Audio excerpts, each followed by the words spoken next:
time, sentiment is at decades low, but the spending data out of the United States remains fairly strong. There's divergences in what this economy is telling us.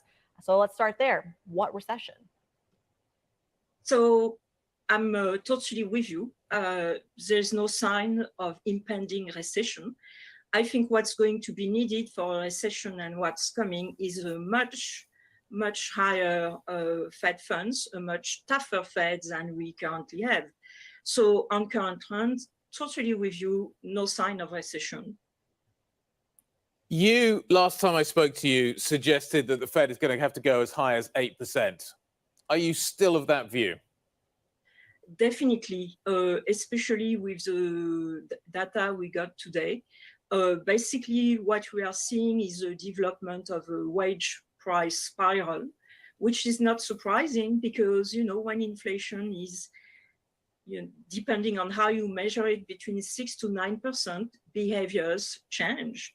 Workers, you are talking about the sticker shock of, filling your tank. Workers want to be compensated for that. It's super hard to find workers, so employers are going to raise wages. In fact, there is already anecdotal evidence that wage reviews have been brought forward because employers are worried about losing their workers. So in my view, the wage price spiral is already there. It's only going to get stronger. And once those wage price spiral are established, it becomes very tough, very costly in terms of output and employment to bring down inflation. And in my view, that's where we are headed. Dominique, let's talk about that labor dynamic there, because at the same time as we see payrolls added, you also have some of America's biggest companies actually laying off workers. Tesla, Amazon, even GameStop, for example, in the last 24 hours announcing that they have widespread layoffs as well. I'm curious, at what point do this rise in commodity costs, rising input costs, transportation costs start to mean that people can't actually afford the workers that they so desperately need? Well, I mean, obviously, we are not there yet. The layoffs are happening in sectors that were overvalued. I mean, we've had an extended period of very low interest rates, and we are moving towards a regime of a higher interest rate. And when that sort of transition happens, you always have a bit of a disruption, a bit of the cleanup of the financial imbalances that were built during the period of low rates. So tech definitely was overvalued. Shareholders have been subsidizing the rides of Uber customers. So that has to stop. And so you have some job losses in those sectors. But look at the data today. It speaks for itself. Yep. Dominique, if the Russians turn off the gas to Europe and the Eurozone goes into a very sharp recession as a result of that, can the Fed go to 8%? So 8%, no one knows what the Fed funds rate will be 2 years from now. I am saying it's going to be much higher than the 4% the Fed has penciled it. For sure, it may be 7%, perhaps even 6, definitely about 6. And for sure, if you have a worldwide recession, the dollar is going to appreciate. This will shave off inflation, shave off growth, and it will impact Fed policies. There's no question about it. But the bottom line is that with the sort of homeopathic tightening that is penciled in right now, we're not going to bring down inflation. If one project take 2030, we work with the Hoodie, making it into. This is the first time that they're actually selling bonds before the start of the new year. How much will this help? That's right. The timing of this is unprecedented. Usually these bonds don't get sold until well into the year after that they're meant to be being sold. So this is for next year's bond. The question of how this will help is very unclear because the things that are stopping the money being spent from this year's bond and all the other infrastructure stimulus that the government has already announced is the fact that there's the lockdowns that happen in Shanghai and other places stopped construction happening. So, you know, if there is no more outbreaks of the coronavirus, and if there is no more lockdowns, you know, in major cities and in large places in China going forward for the rest of the year, this may well help, you know, the economy and may well help, economic activity. But if you see more lockdowns, you know, like Xi'an has just got back into lockdown again. If you see more lockdowns of large places and large cities in China, it's very unclear how this is actually going to assist when people can't go out to work, they can't go out to spend, and they can't go out and work on infrastructure projects. So even if you have all this money, it's very unclear how much that's actually going to help.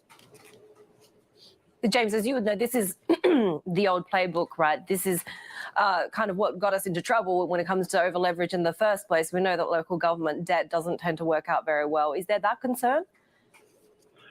That's definitely a concern. And one of the reasons why this hasn't worked for the last couple of years is because local governments have been very reticent to spend the money that they get from selling previous lots of bonds. You know, last year they had 3.65 trillion yuan worth of bonds.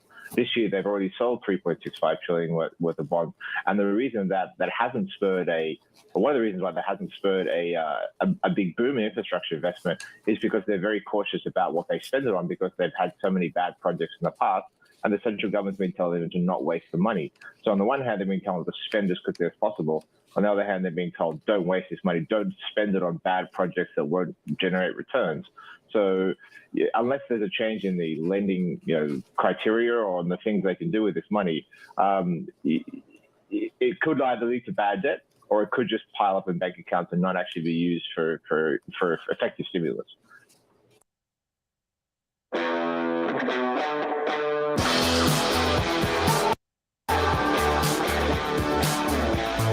Mohammed, is there anything in the data, as far as the eye can see from your perspective, that you think gives this Fed pause for thought, makes them sit around, look around and say, we need to slow down? They won't get that from the CPI data. They won't get that from the jobs data. They would get it if they took a more holistic view of the economy. You know what happened to orders in ISM, but this Fed isn't stopping. This Fed is going to do 75 basis points when it meets this month. And this Fed needs to catch up, John. They're not just reacting, they are catching up. And that's why they simply cannot wait. And 75 is the new 50 for now. Can we talk about how restrictive you think they need to get, Mohammed, reflecting on the minutes we've had earlier this week and folding that into the data from this morning? So I think they certainly are going to try to get to the restrictive level. I worry that on the way there, they may break something, and then you get the stop-go phenomenon that would be the worst possible outcome for this economy. We need to get inflation out of the system. We really do. And we need to take advantage. We should have taken even more advantage last year of the strong economy, but we still need to take advantage of a strong labor market to get that done. Because otherwise, we will have both an inflation problem and a growth problem next year. Brian, you're pretty bullish on stocks longer term. I'm interested in what you think the risks are right now. Recession risk likely. There's certainly the 2s, 10s, as Taylor was showing, still trying to point us that direction. Yeah, good afternoon. It's so great to be back on Bloomberg. So thank you so much for having us. I think we've done a lot of research and published a lot of research through the years with respect to inversion of the yield curve. And I think we can't be too reactionary in terms of these daily type of inversions. As Taylor said, it's only a minor inversion, number one. But number two, you have to see an inversion over a very lengthy amount of time, meaning several weeks or several months to really be that recession signal. Now, again, the typical lag is 19 to 21 months as well.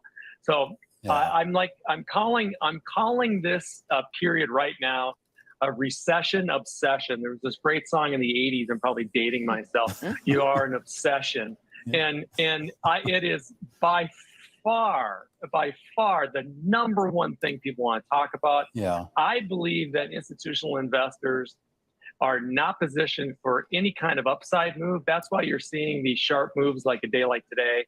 And certainly the last few days in terms of a short squeeze. So we remain positive, and we think people are way too negative. Oh, I'm curious, though, Brian, what do you think would actually turn people a little bit more positive, give them a little bit more comfort here that maybe the worst is behind us? Do they need a signal from the Fed? Do they need to see more economic data? Do they need to see better earnings growth? Great question, Romaine. I think that everyone now is picking on the two E's, and that's employment and earnings. And it's really difficult to have a recession when 96% of your country is employed. So that's kind of common sense. Number two, we're applying this drawdown, this historical drawdown in earnings that they have to come down. We're not that convinced. Earnings actually continue to tick higher.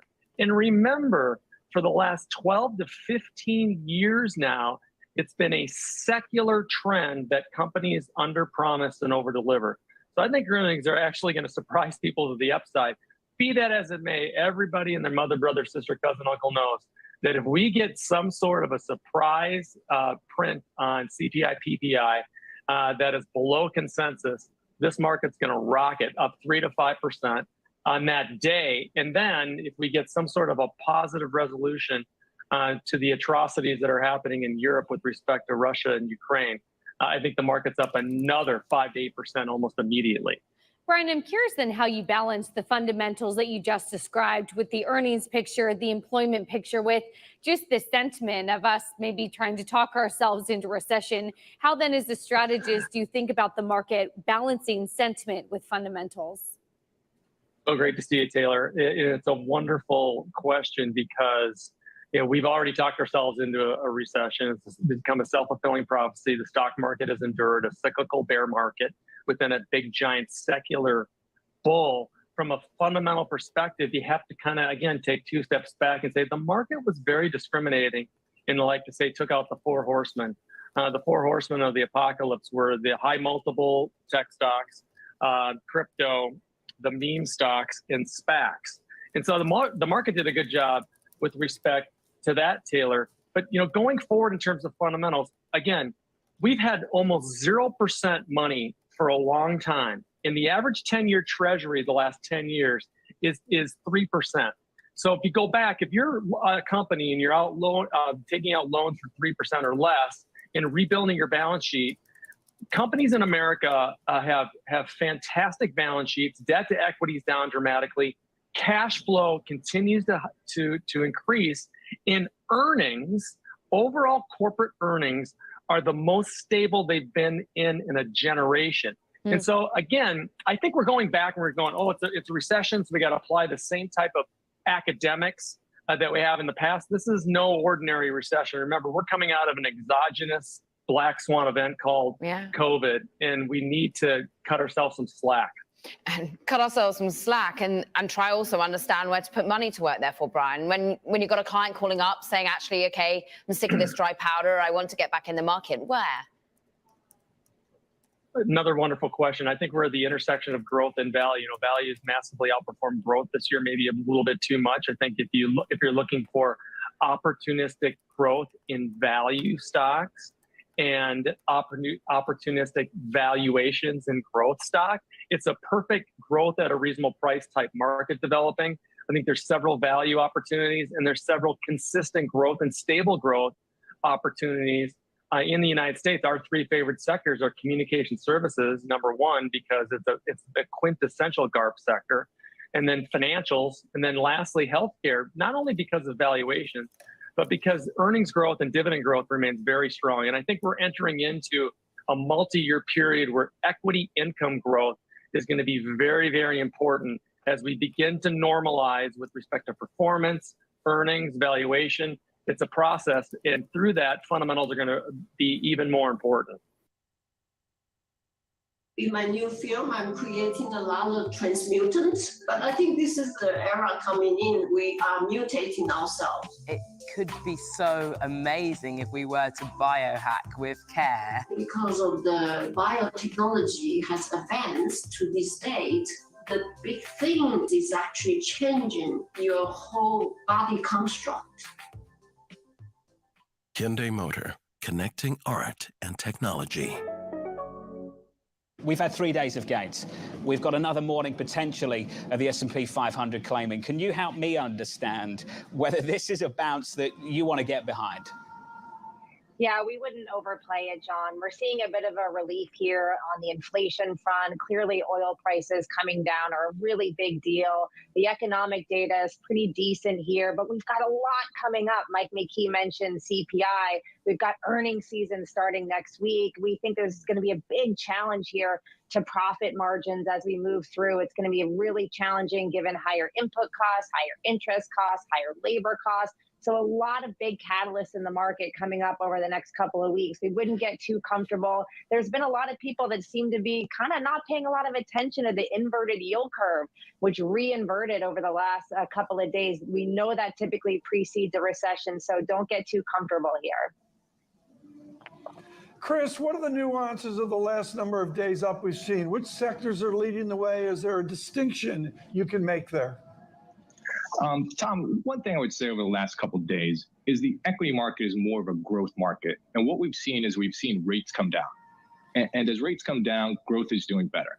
And so that's dragging the market up. And believe it or not, this time, at least in the short term, bad news is good news. But I would echo Emily's sentiment. We can't get behind a rally just yet. You're going to have some big rallies, some face-ripping rallies. You're going to have some big sell-offs. But at the end of the day, what you need to see is you need to see the Fed toggle down from 75 to 50 to 25 before you can see a sustained rally. Chris, have you got an idea of what brings about that change for this Fed? Is it in the data? Is it a pressure point in the market? What is it? John, I really wish I knew. And let me explain why. I cannot handicap Powell. I have no idea why he shifted back in January 19th. I have no idea why he shifted earlier from inflation dove to inflation hawk, right? It's not based on the data that I'm seeing. The data I'm seeing is saying commodity prices are coming down, energy prices are coming down, break-evens are coming down. The consumer is reacting to price, something they did not do last year. Everything is saying inflation is abating. I just can't handicap Powell because in the past, I don't know what makes him change. Right. Emily Rowland, if inflation is abating, what has it done to an analysis of the revenue across all the different sectors of the earnings we're going to see? Do you bring down your revenue guesstimates as you try to game out what to do in the second half? You know, inflationary pressures are coming down, but they remain incredibly elevated. And we do think that that's going to be a challenge to profit margins, which are sitting at the highest level since the 1990s right now, 13.2% for the S&P 500. That's got to come down as we move through earnings season. But we do think that there are companies with great balance sheets, good return on equity, lots of cash on their balance sheets, which is frankly and the baby that's been sold off with the bathwater. So we're looking particularly at higher quality companies, which we do think can actually fare really well as we head through this earnings season. Emily, can you talk to me a little bit more about earnings season? You mentioned there where you think we could have some success. I want to understand the really hard question and try and answer this for me. Have we priced the shock that is coming through the retailers yet? Because when we hear from them, the stocks gap lower, and then we hear from them again, and the stocks gap lower. And then some people tell me, well, we understand this story. We've heard it so many times. We've been talking about it forever. And yet, Emily, it doesn't look priced every time we get a little drip feed of information. Is it priced? Yeah, I think that's fair, and it probably isn't as it relates to retail. There's a lot more pain to come to the consumer as they shift from a mindset of the things that they want versus the things that they need. And we're going to see them eschewing the things that they want. And that's clearly impacted retailers. It's also a double whammy because they're getting hit by the fact that they've built up their inventories too much and now demand is slowing. The thing to remember, though, is, and Chris made a great point about growth stocks bringing the market higher, retailers are a pretty tiny part of the S&P 500. So when we start to look at earnings season, the impact might actually be minimal. And we're more watching the tech space, the financial space for clues about where the broad market goes from here. Take you somewhere new, show me burgundy sunset sky. Let's fly. So let me start with you about specific investment advice, because I came across this and find it intriguing idea of idiosyncratic self-help, I think you call it. What does that tell us about a company? So basically at Causeway, we're looking at companies on a bottom-up basis. So I'm trying to find, risk reward where we're taking a conservative view on the outlook of the company, but there are things within the control of the company where the company can increase its earnings and better the business model of the company. So an example I will use here is a company called Unilever, based in UK/Netherlands, a massive consumer company. They recently had Nelson Peltz, a shareholder activist, come in and join the board. And this is actually great news because the restructuring that they had take on themselves, is going to be accelerated by a minority shareholder advocate to push things forward. They had not been as good as pushing the innovations as in a timely manner. We believe an activist being there will really push the management to accelerate that timetable. And this has nothing to do with the economic slowdown we talked about in the previous segment, because they're doing things internally to really energize their sales and ultimately increase earnings of the company. So, Lizanne, let me put that in somewhat different terms, which Ellen may agree with or disagree with. We say a rising tide lifts all boats. I think what you're saying is that when the tide's not going up, you have to find some boats that float a little better than other boats do. What are you looking for, Lizanne, in terms of advising people on investments right now? Yeah, so we've really been taking more of a factor-based approach versus, say, either a sector-based approach or trying to pick your traditional style boxes of large cap, small cap, growth, value. And really what the theme has been around the factors we've been emphasizing is sort of a quality wrapper. And almost hybrid factors where you look for reasonable value, but also especially in what we think, and I know Ellen agrees, we're heading into, I think, a more earnings constrained environment. So when that happens, earnings become more dear and there's more value then to companies that have that higher profitability, have that positive earnings revisions trend, while also keeping in mind the need to have strong free cash flow, healthy balance sheet with high cash, low debt. You sort of look at the macro picture, see what's lacking, and then look for companies that have that in relative terms. And you can apply factor-based analysis or factor-based screening, and Bloomberg has great data on factors across the spectrum of large cap, small cap. You can look for growth characteristics in stocks that live in the value indexes and vice versa. So I think you're less constrained when you take a factor approach than if you're just trying to make a sector call or two. Let me put a geographic lens on this, if I could, and I'll start with you here. What about Europe? What about China? Some people or investors are saying right now China is a good place, for example, to look because they're loosening monetary policy at the same time the rest of the world is tightening it. I think in China recently, there's been a lot of bad news priced in because of the regulatory risk and the COVID policy. And as an investor myself, looking at companies on a bottom-up basis, the fact that there is, they're in a loosening policy, plus, hopefully in the foreseeable future, the zero COVID policy goes away. I think there are companies like Macau casino operators, like Las Vegas Sands or Sands China, that could really benefit from a reopening of the country. And hence, we find those opportunities to be very attractive in the current time. And in the case of Europe, euro, you mentioned earlier in the segment, dollar's never been stronger. And now, with Europe, what it's faced with the Ukraine situation, there's going to be a lot of fiscal spending to beef up its infrastructure. I know there's a lot of concerns about recession because energy prices are going up, but if you are able to find companies where they're going to be beneficiaries of more spending because energy infrastructure has to be beefed up, you will find good opportunities in those markets as well. Lizanne, opportunities geographically? Yeah, so I think there's still probably some storms that are going to have to be weathered globally with bouts of volatility, especially given what's going on in currency markets, and not to mention the war and the impact on the consumption side of economies in Europe. But I think thinking from a more secular standpoint, longer term, I think when we whenever we do come out of this, I like to think of as a dual cycle. When we're through the bear market, when we're through the recession that I think is either happening or will happen, what tends to happen when you come out of those dual cycles, especially if they're global in nature, is you tend to see a change in where leadership resides from a macro perspective. And it is our view that we're going to see more the greater benefits of diversification outside the United States. That's different than saying we think, non-US is going to handily outperform US, but there hasn't been that benefit of that global diversification. We think that's the next secular shift. Lizanne, I can't let you go without asking about Elon Musk and Twitter here. I know you don't like to invest by sectors. Does that phenomenon tell us anything about the sector of tech, or is it, should I use the word idiosyncratic when it comes to Elon Musk?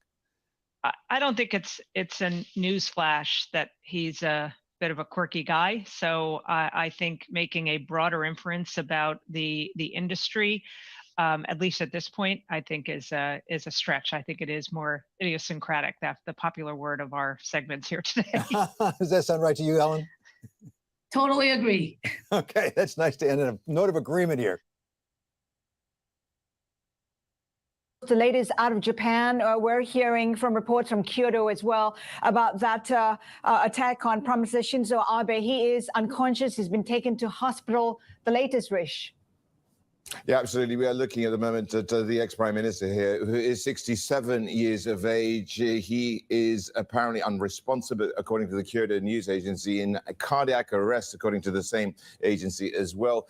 We have reports that he's been taken straight to hospital. Of course, fire department being cited by various news reports here as well. He was actually making a speech at the time, the former prime minister, on the campaign trail for upcoming elections, and an unidentified man has been taken into custody, apparently here as well, according to these various reports here as well. And, well, this really apparently reports here from GG News that he was seen bleeding from the neck. That's right. He was said to be in cardiac arrest, and that a suspect appeared to be young or in his mid-20s. Also, that the suspect has been apprehended at the scene. As far as we know, according to reports, Rich, he was put into an ambulance 5 minutes after the attack, and we're awaiting to hear the status of his condition. Again, Japan ex-Prime Minister Shinzo Abe seen unconscious, according to Kyoto news agency, after an attack, and 2 shots apparently, Rich, were heard. Yeah, absolutely. Looking at the former Japanese prime minister, of course, responsible for his namesake Abenomics, just outside of Osaka in Western Japan. Apparently, he collapsed during a speech in the city, and shots were heard. This is all according to reports. The incident occurred around about 11:30 Tokyo time. Lisa, are you more worried about recession or more worried about inflation right now? Well, both are obviously things to keep an eye on. Our first focus really is on the price pressures, because it is very clear that we have had some elevated numbers. And when we look at various components of what's going on with the inflation, what we see is we do see some declines in some indicators, but again, the absolute levels are still high. And of course, when you have price pressures, that can then lead to issues with growth, both macroeconomically and on corporate profits. So that's why really the focus on inflation. But again, to your point, growth is still an important part of the equation and is also an equal driver in equity market performance. So we are continuing to watch where those numbers can come out as we go through this next quarter. And I'm going to be really interested to see some of the results out of these companies, which start next week, Lisa, here in the U.S. Most of the projections, I mean, in aggregate, I guess we're looking at pretty solid growth for the S&P overall, but it's also pretty lopsided. A lot of that growth, at least with regards to EPS, is going to come from a lot of the energy and material names, and they're going to have banks and some of the tech names really kind of sitting out on the sidelines. Do you think that we'll get maybe a better sense out of these companies, out of the executives themselves, that maybe the worst is behind them and that we could see something a little bit stronger as we get deeper into the third and fourth quarters? Our base case, Romaine, really is that on top of what will probably be somewhat lower numbers than, again, what we've seen in the last several quarters, is that our guidance that we're going to get is going to be more cautious. Corporate executives are just facing a number of headwinds that are very difficult to discern, whether it's, again, where energy is going to head, and that's obviously been high and very volatile.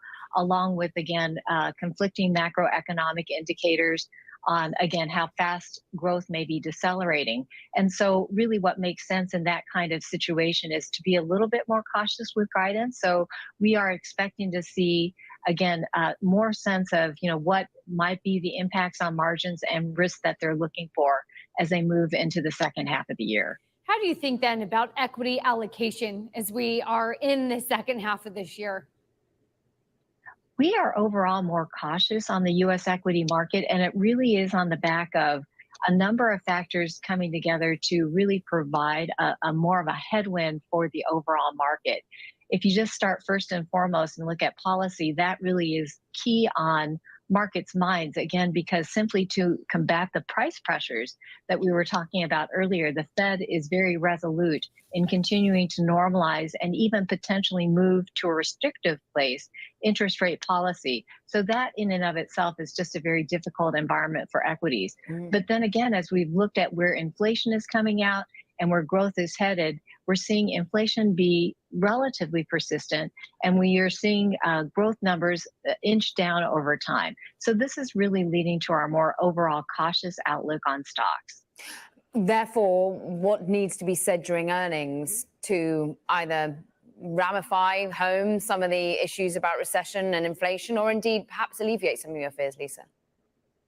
Well, certainly companies have been very resilient through the last several quarters, more so than I think many people would have expected. And we have had some lowering of the bar for expectations on the earnings front.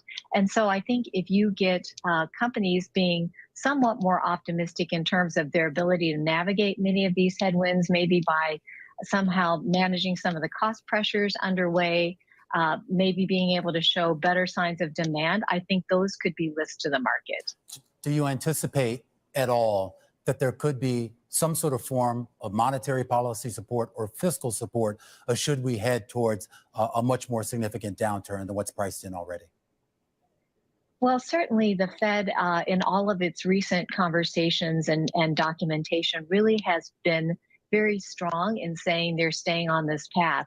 I think if we do get some softening data, to your point, Romaine, in terms of the ongoing economic data, and or we see some unusually unexpected decreases on the price pressure front, we could get a softening of that Fed stance. But I think that would be a few quarters out, again, because they're really waiting, again, for clear and convincing evidence that that inflation is more on a downward trajectory.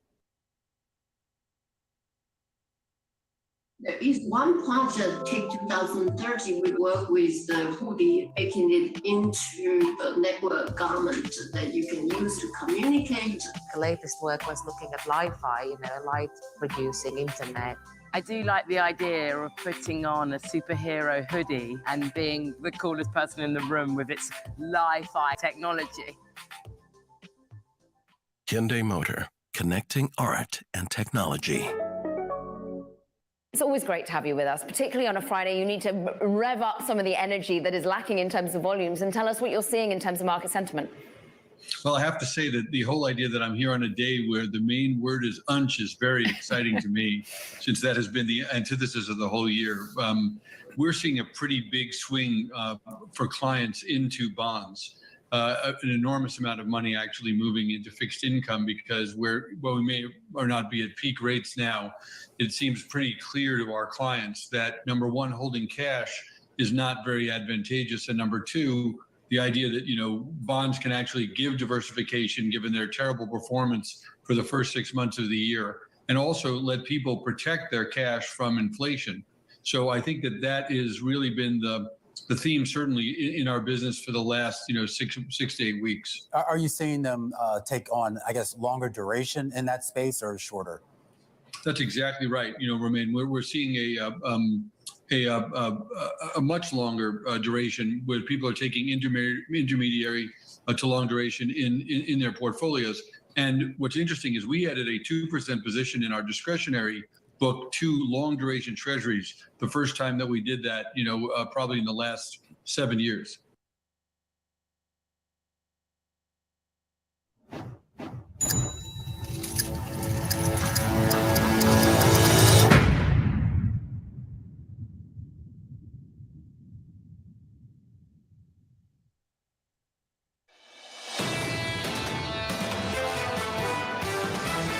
Inflation.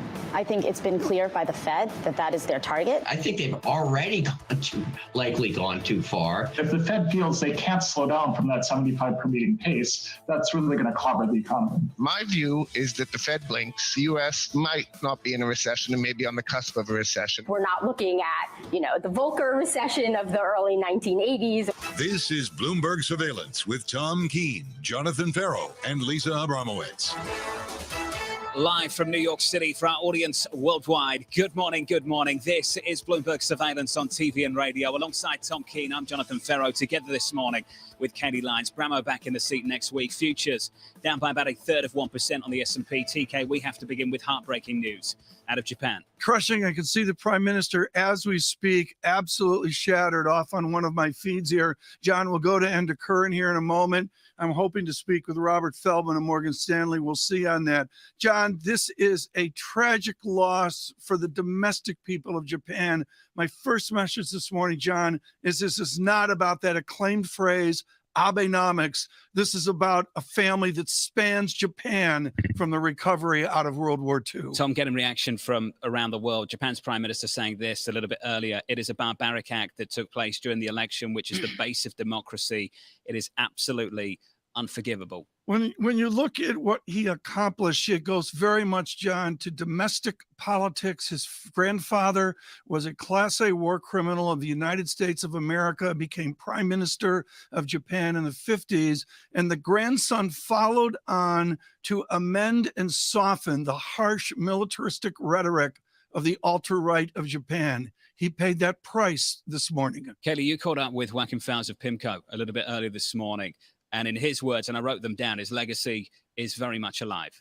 Yeah, the idea that Abenomics is going to live on, that you are still seeing a continuation of these economic policies in Japan as we speak. For all of the tightening we talk about elsewhere in the world, policy in Japan still easy. They are still trying to stimulate an economy that for so long has struggled with the idea of deflation and stagnation. And of course, Abe, during his time at Prime Minister from 2012 to just about 2 years ago, John, that was one of his primary goals. We will, of course, stay on top of the latest news out of Tokyo, Japan, throughout this morning on Bloomberg TV and on Bloomberg Radio. If you're just waking up this morning and looking for some price action, I'll whip through that for you as well. Just briefly, futures are negative 1/3% on the S&P 500.